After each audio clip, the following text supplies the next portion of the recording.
ধন্যবাদ। আমাদের আজকের প্রধান অতিথি বক্তব্য নিয়ে রক্ষা করে যে কোন ব্যবসা করুক আমাদের আপত্তি নেই। আমাদের বাকি শ্রমিক ভাইরা নদীর থেকে ভালো আহরণ করবে, বিক্রি করে তার জীবন জীবিকা চালাবে। বসবাস করি আমরা, যদি বাংলাদেশের নাগরিক হয়ে থাকি তাইলে অন্য অঞ্চলের মানুষের যে অধিকার আছে আমাদেরও সেই অধিকার আছে। আমরা বাঁচার জন্য লড়াই করতেছি। আমাদের জীবন এই নদীর সাথে সম্পৃক্ত। এই নদী আমার মার সমতুল্য। মা যেভাবে সন্তানকে বুকে আগলে রেখে, এইভাবে এই নদী আমাদেরকে আগলে রেখে আমাদের নদী পাড়ের মানুষের মুখে হাসি ফোটায়,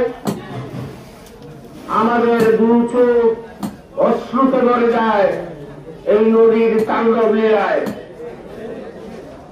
এই নদী থেকে আমার ভাইরা মাথার গাম পায়ে ফেলে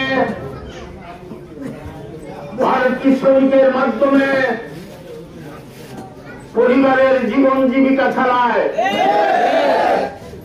তাদের সন্তানের মুখে হাসি ফোটায়, তাদের পরিবারের মুখে দুবেলা দুমুঠো অন্ন তুলে দিতে এই নদী একমাত্র সহায়ক। আবার উজান থেকে যখন ঝড় নামে আমাদের দুই পার বিলীন করে নিয়ে যায়, বাড়িঘর ভেঙে নিয়ে যায়, আমাদের চোখে অশ্রু ধরায়। সুতরাং নদী আমাদের মায়ের সমতুল্য। আমরা নদী পাড়ে বসবাস করি।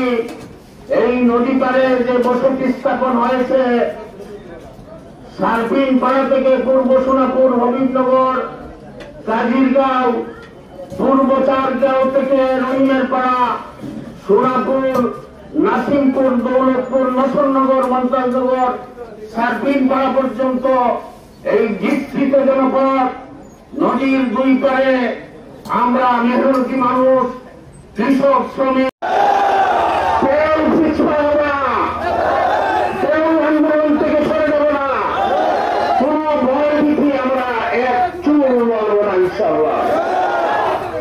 যদি আপনারা ঐক্যমত পোষণ করেন আগামী